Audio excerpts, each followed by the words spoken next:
welcome. It's really exciting to be here. And we're actually into the second in a series of two discussions with the University of Denver. The first one was with the chancellor. We focused on the university writ large. And he suggested that it would be a great addition to our series on entrepreneurial universities to talk to you about what's going on at University College.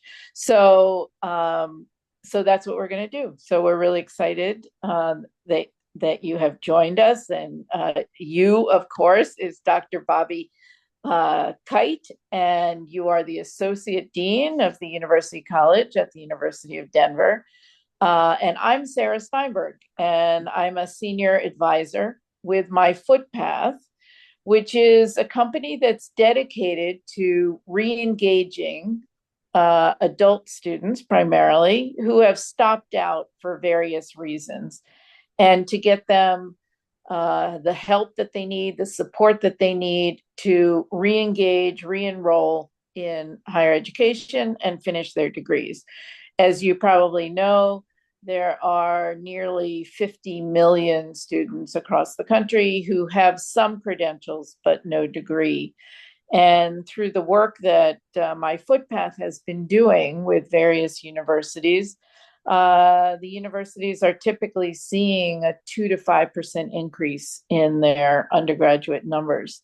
So there is much work to be done on this issue, which is why we are really interested in talking to places like the University of Denver, which we know is doing some interesting and exciting things to serve this population. And so that's what we'll do. We'll talk about that. But before we continue, I'd really like to ask you if you would do a proper introduction of yourself, and then we'll get started with some highlights of what's going on at the university. So please go ahead, Bobbie. Thank you, and happy to be here. Happy to have this conversation. It's a good one. Dr. Bobbie Kite. I have been with University of Denver since 2015. I'm working in various capacities. I worked as the academic director or chair of the healthcare management and health informatics programs. In fact, I crafted the health informatics program.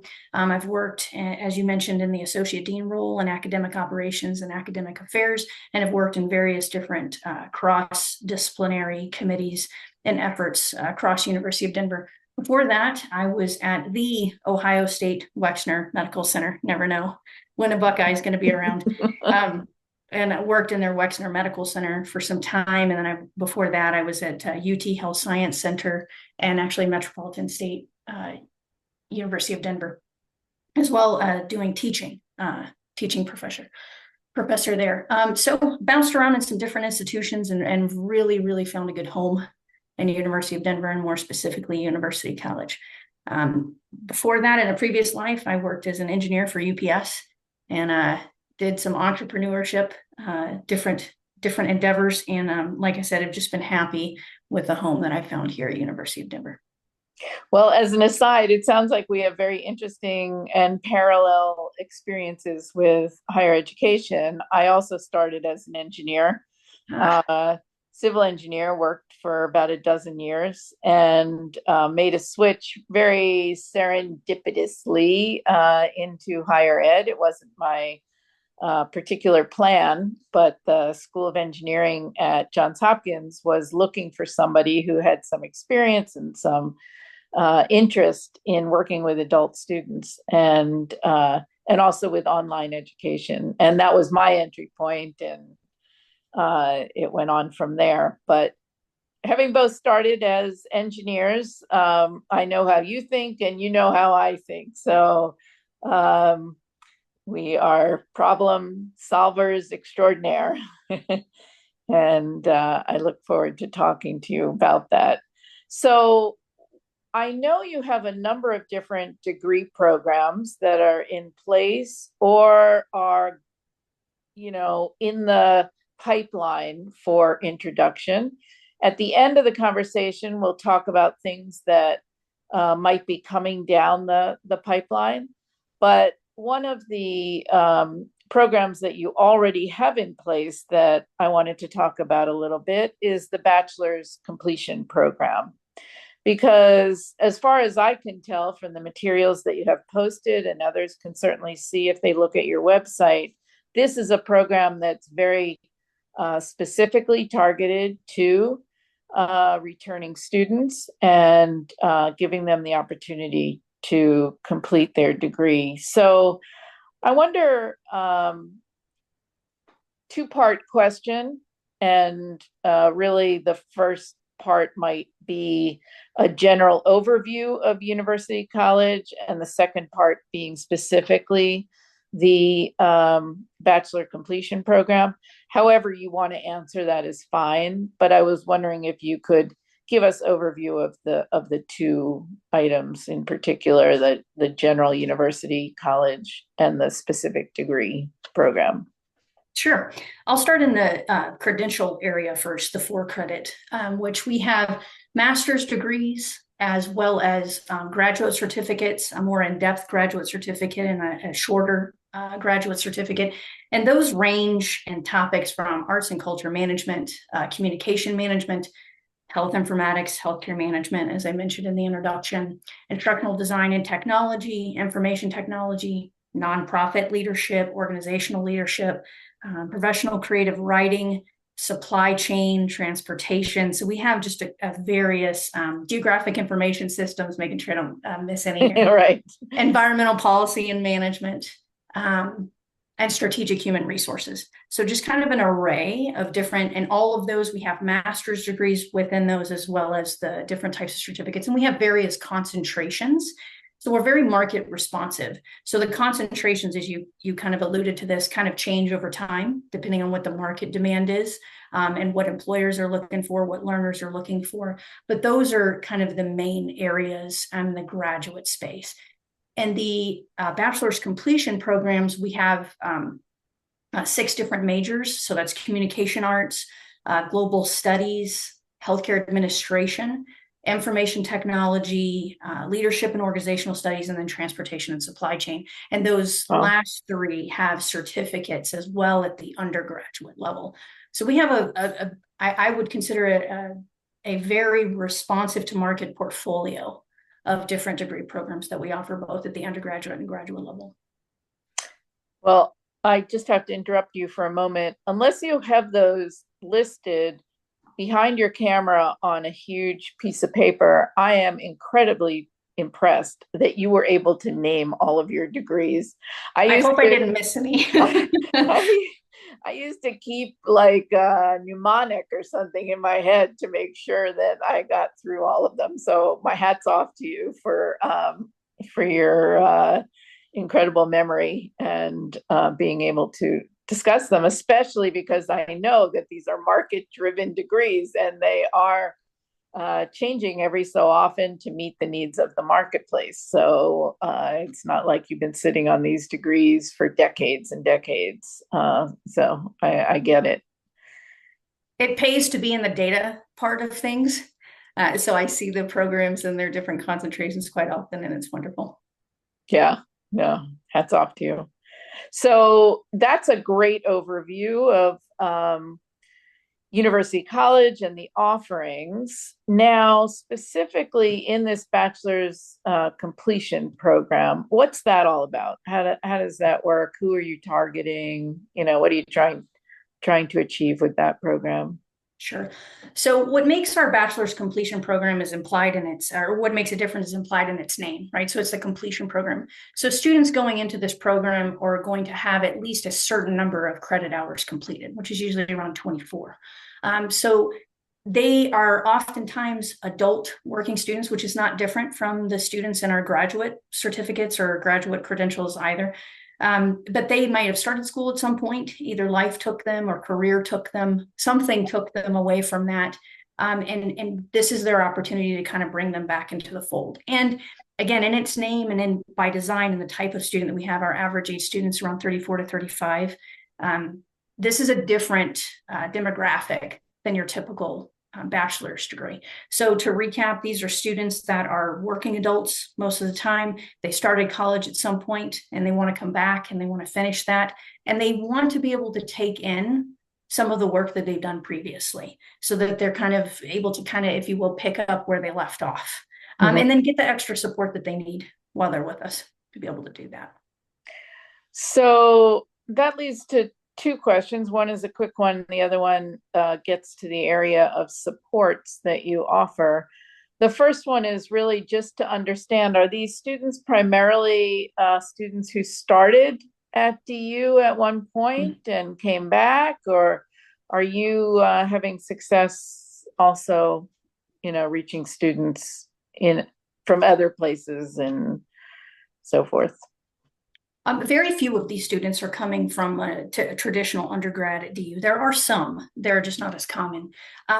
Partly due to the age difference we were talking about. These are not out of the gate undergrad students. These are, like I said, 34, 35. So we do have some that come from internal to DU, but not very many. A lot of our students are coming from all over the nation, different places, drawn specifically to our market responsive the curriculum that we have in those majors. Excuse me. And so, yeah, that's kind of how the breakdown runs. Yeah. So I guess I also didn't ask you how much of your program in this particular bachelor completion program is online versus on ground, or maybe it's a hybrid. How does that work primarily for you guys? We have, I would say it's about a 70-30 split. We do have that, we serve veteran students. So we do have quite a few on-campus components so that students that are veterans can come and take advantage of the bachelor's completion program as well. And so as far as modalities of classes that we offer, the majority of our classes are online asynchronous. We do have hybrid formats in terms of hybrid in person and hybrid synchronous opportunity on Zoom. So it's both. Because we cater to mostly working adults in these programs, our classes that do have that synchronous or in-person component are going to be 6 to 9 p.m. on your weekdays so that students are able to do that. All of our courses are, I would say, non-traditional in that they're not your old-fashioned come and listen to the lectures on those days or those times. All of our courses are set up on the same, we call them blueprints, so that students are able to engage when it's the easiest for them, which for a lot of these students, that's going to be in the evening or on the weekends. Curriculum is set up to be responsive towards that. And how many weeks for a it's 10 weeks. We're working on a quarter system. So we normally, well, not normally, we do run 4 quarters a year so that students are able to get those classes when they need. And we offer pretty well-rounded annual schedules so that students are able to pick those classes, and we have dedicated advisors which help them kind of stay on track and say, okay, if this one's not available, what is available, so that we can help them finish as quickly as possible. And they can start every month or every quarter? They can start each quarter. So we have 4 starts a year, and that applies for all of our programs. Yeah. Not just the bachelor's completion. So this segues really into the special services that adults need. The other day was talking to somebody who was serving a student who was in her program who was 9 months pregnant, maybe even 10 months pregnant, I don't know. And, kids at home, and she just wanted to push through. And that's what she was doing, was on track to complete before delivery. So adults, talk about a deadline. Yeah, talk about a deadline. Adult students come with all sorts of issues. We know that. Sometimes it can be, I know in my own experience, students who have food insecurity problems, challenges. It runs the gamut. There's no question. And obviously at an age of, early to mid 30s, you may be in a sandwich generation as well, and all those kinds of things. Can you give me some specific examples of the services that you provide to the students, or what you do differently to acknowledge that the adult students need things that are different? Sure. I'm going to answer this in kind of a linear fashion for what the student journey might be.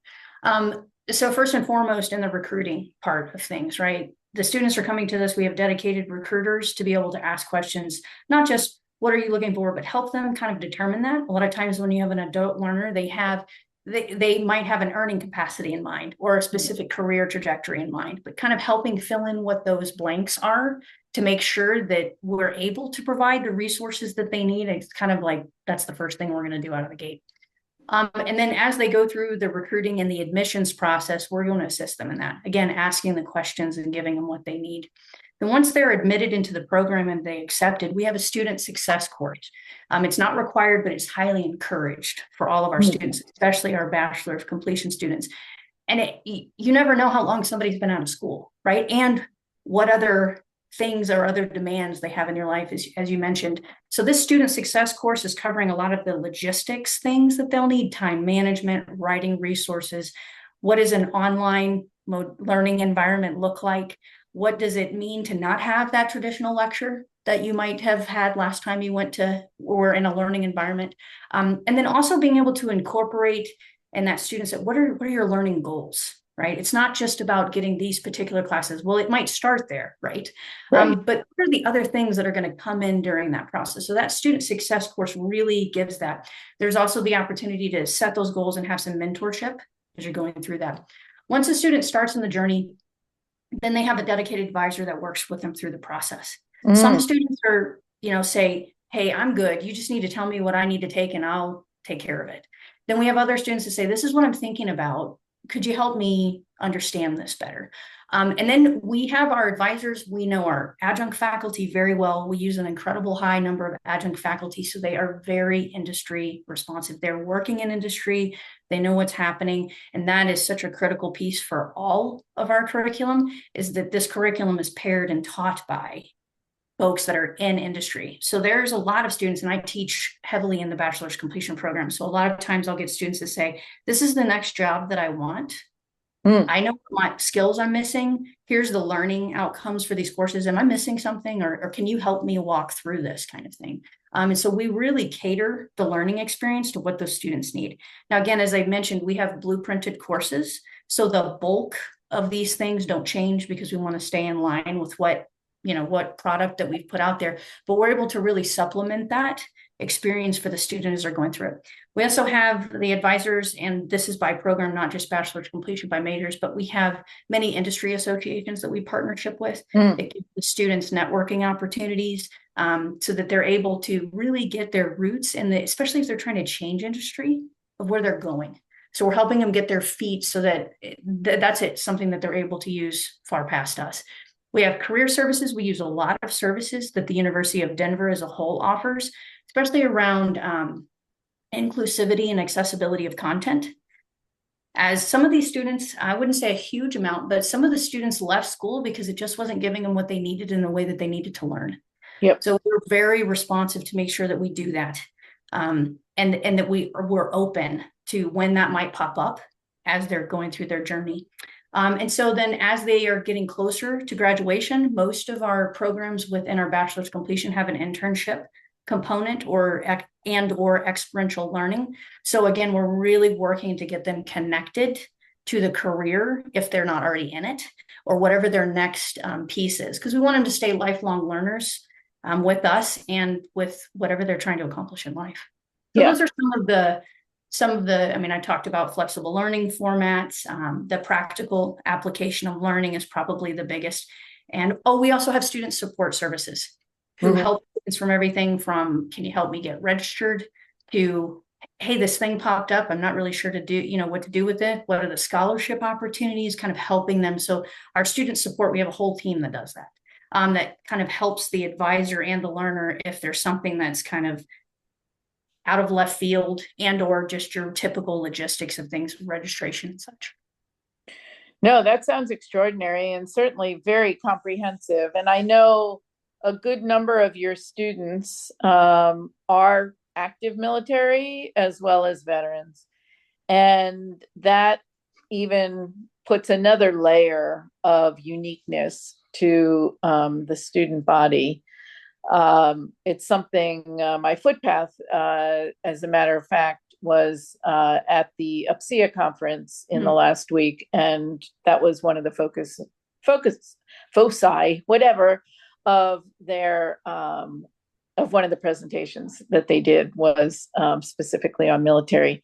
Anything that you want to add that you're doing for military students?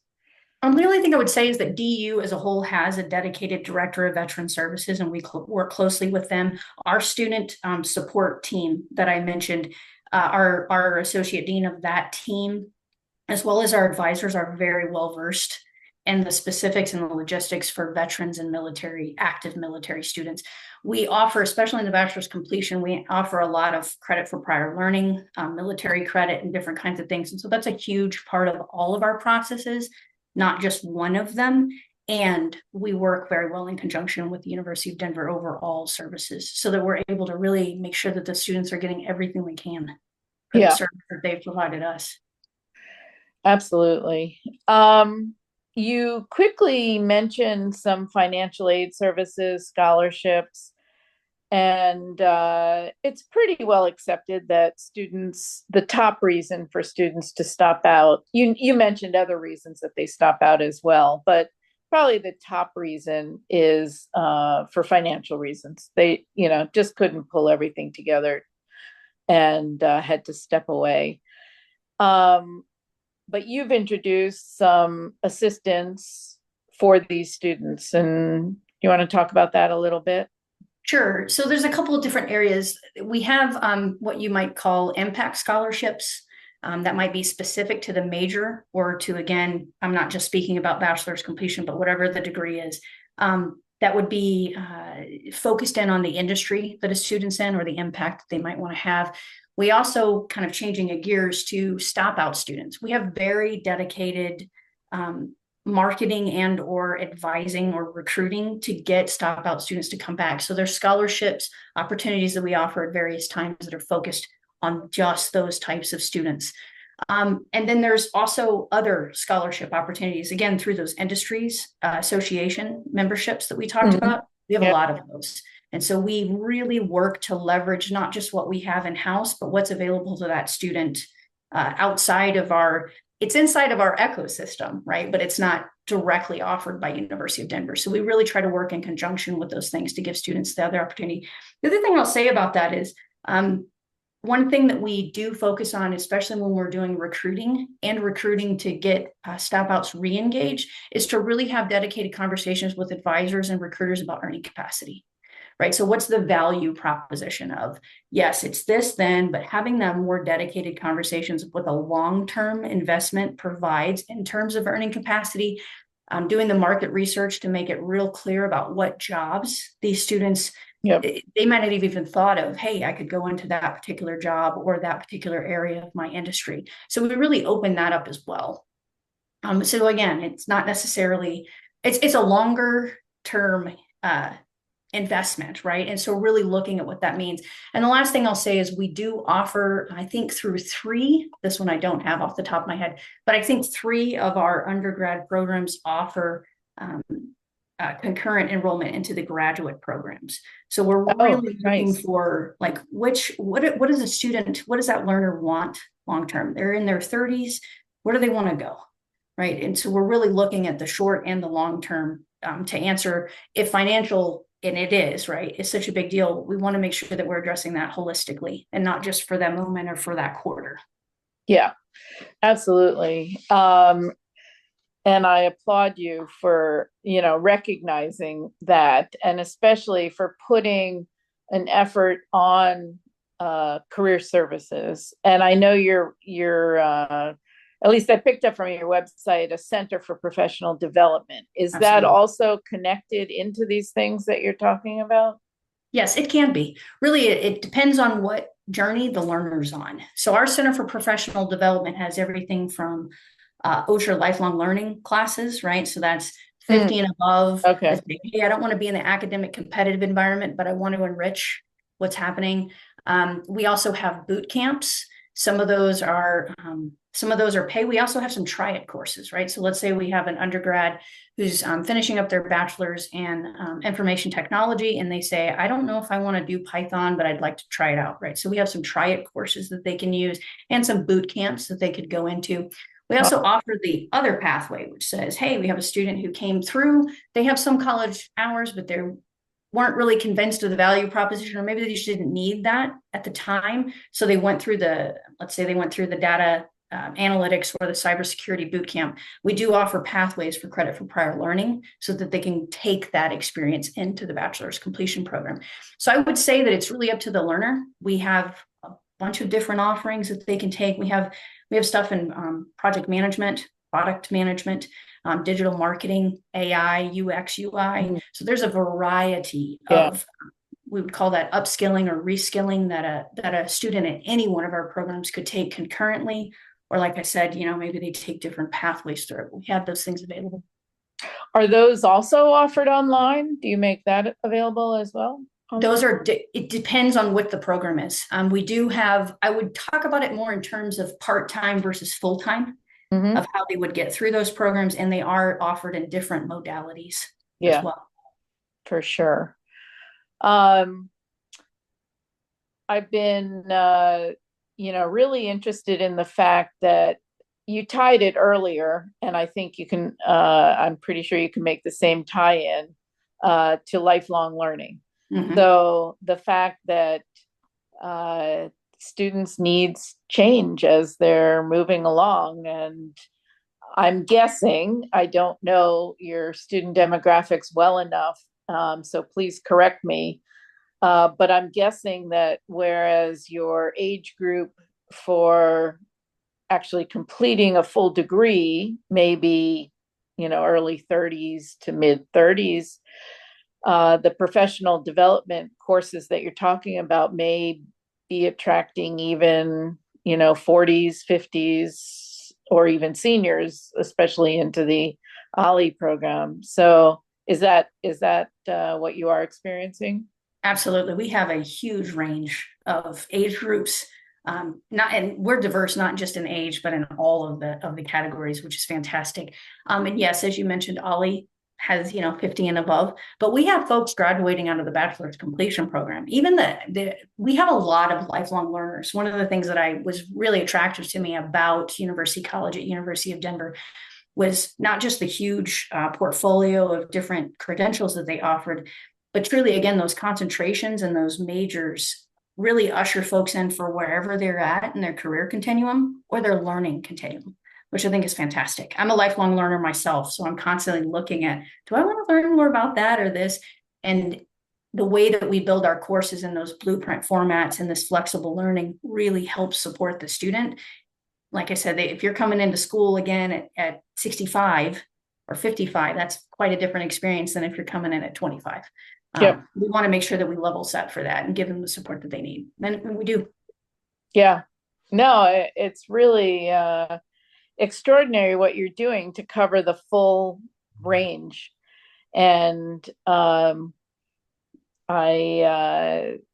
learned quite a lot talking to you. I know in my own experience, programs that, are really focused in one age group or another age group, or really into the professional development type courses, but you seem to run the gamut, and I haven't given you the opportunity to really tout everything that you're doing at the master's degree level as well. So it's quite extraordinary. I do not want to take, hours of your time, but I am enjoying our conversation, and I would love for you to sort of take a look down the road, over the course of the next year, but perhaps even further out than that. What kinds of things do you see being introduced? Obviously, you have an extraordinary entrepreneurial outlook on this, from marketing to services to operations to obviously the education. And so my guess is, you have some thoughts about what's coming down the pike as well. So Thank you for that question. And I'm enjoying the conversation as well. I will answer that in two parts. One, I think we would be remiss if we didn't mention AI in some form or function within this yes. conversation, and how that might relate to the industry of higher education, both in bachelor's and master's, and then some of the things that I think are exciting that are coming down the pipeline as far as trends coming from the Higher Learning Commission, our accrediting body. So in regards to AI, we very much have an approach that says, let's integrate, right? Let's integrate it into the way that we design our courses. Let's integrate it into the different topics, right? So the different credentials, rather than, and we do have some standalone curriculum in these spaces because it makes sense. But by and large, our efforts are to integrate what's happening, what's the methodology, how do we think about these things, because they'll continue to change, right? So that's one part I'm very excited about. And that applies as much in the non-credit space as it does in the for-credit space. Yep. And again, having that throughout our curriculum, I think, is really important. And we have been working on that. We'll continue to do that. I find that incredibly exciting. And then secondly, the Higher Learning Commission has recently approved a 3-year applied bachelor's degree or new program. Wow. And, as you can imagine, that's a big shift. That is a big shift. Yeah. Big shift from a traditional bachelor's degree. And as you cutting edge, if I yes. could add. Yes, absolutely. And through this conversation we've had about the bachelor's completion program, knowing that a lot of our students are coming in, transferring in a high number of electives, and that this 3-year applied bachelor's, really what they're doing is letting go of some of the electives and really focusing on the major classes, the general education classes. There may be some good synergy there. So we've begun exploring that. Obviously, there are a lot of different things that need to happen in a certain order and some concurrently in order for the cultural changes to be looked at and examined, and what the implications might be for students, as well as the institutions offering those. But that is something that we are looking into, and that I find an exciting opportunity for students, especially that have stopped out and maybe come back and have an opportunity they would not have otherwise been able to have. And again, I will stress, there's for university college, this is something that's super exciting because we already do not have traditional undergrad students. So for us, this is a very logical area for us to explore. So those are a couple of the things that I'm pretty excited about to understand, learn more about, and work with others collaboratively. Yeah, I mean, I think those are really exciting things that are on your journey ahead. And back to AI, I assume you're also looking at how AI is going to influence support services for the students, not only the educational aspects, which are obviously going to be very much in demand, but using these tools more effectively to communicate and engage. I mean, exactly. Getting students to that finish line it's easy to say, it's hard to do. Yeah, I'll give one kind of concrete example. One that I'm very excited about is especially for the adult working student, and knowing myself going through a lot of different degree programs myself, is the ability to say, okay, I thought I was going to do this, and now I need to do this. How can I get that accomplished with these different pieces? We can have a human support that process. We can also have AI help in that process. So really being able to kind of look at what's available for the student and kind of help them in real-time assessment of the logistics and learning outcomes and the goals that they're trying to accomplish. That is a very concrete place where you can see AI really be able to step in and help that student in their journey. And then they have a more pointed place for that high touch advising that we have, the high touch student services, to be able to say, oh, we've gotten this part there, but we still need the human. And this is where the human is best in the process. And being able to kind of get rid of some of the, get rid of is not the right way to say it, to solve for some of the things that are more mechanical, so that interaction you have with that human is more high value. Yep, absolutely. Well, this has been an extraordinary conversation, and I really, really appreciate your time.